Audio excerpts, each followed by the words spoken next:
Henrico Powell says their new building will expose the local youth to more transformational programs. It'll also lay the foundation for the future of the community's youth. Working for you, Amaiya Howard, CBS 6 News. Now, we spoke with property owners moments ago. They say the AC should be back and working by tomorrow evening. Working for you, I'm Amaiya Howard, CBS 6 News.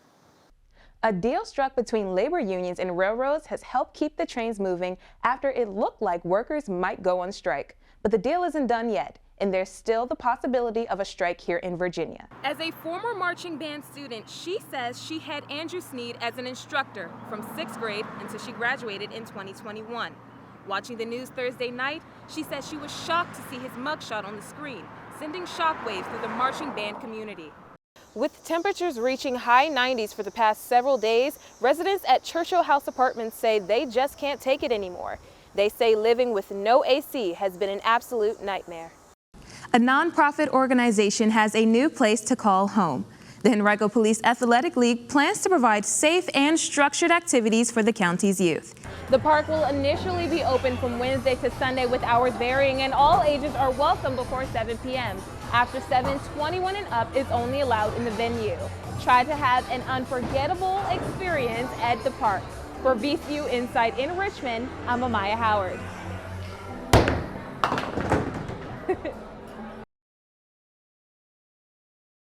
You pull into the gas station and you're ready to pump, and you notice that the gas prices have actually gone down. This is welcome news to many Virginia residents who have seen a record high of $5.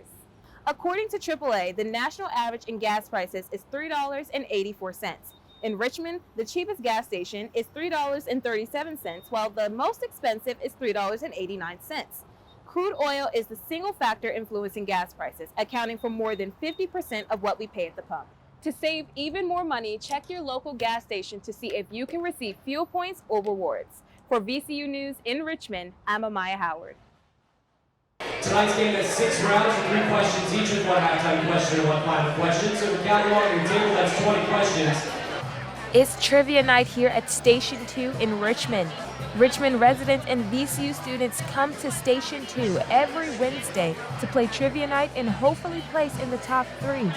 It's the one night of the week that I can finally say, forget everything else that's going on in my life, and I can just enjoy what I'm doing with the people that I love, and I like to have fun and listen to John, because John is an icon.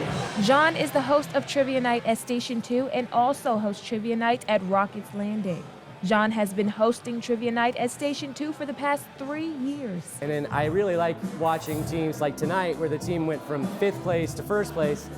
I really get excited when, people have fun and are entertained. Most regulars have been participating in Trivia Night for years. I actually, when I was in high school, used to do the Trivia Night back home in Fredericksburg at one of the restaurants that used to do it sometimes. But really, I would just take my little sisters to do the Harry Potter trivia. At the end of the season, the top 5 teams from each venue are invited to the semifinals with a chance to advance to the NTL final competition. I think it's just a fun time based on who you bring with you and the experience that you make for yourself. And hopefully that experience is a winning one. 110 on the board. Bourbon is a bird. For VCU News, I'm Amaiya Howard. The Robert E. Lee Monument was taken down around this time last year following the 2020 protests, and this area has looked like this ever since. The city is now starting to make some new changes. On Monday afternoon, Richmond's Planning Committee talked briefly about this proposal to landscape Lee Circle. The $100,000 project calls for many small trees and shrubs to fill the space. This would be a temporary setup until the city can figure out a permanent solution. The proposal is headed to the Urban Design Committee, which has a special meeting on September 29th. For VCU Insight, I'm Amaiya Howard. Residents must sign in non-residential guests and non-affiliated guests at the front desk. All residents will have to do is scan their ID and make sure that their guests provide a valid photo ID at the front desk.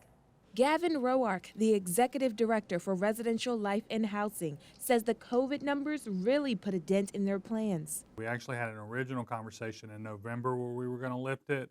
Then that transitioned with the rise of the Omicron variant. We then had to kind of pause and see what was happening, and so we told folks that we would, reevaluate in January. Then Omicron was still kind of on the rise.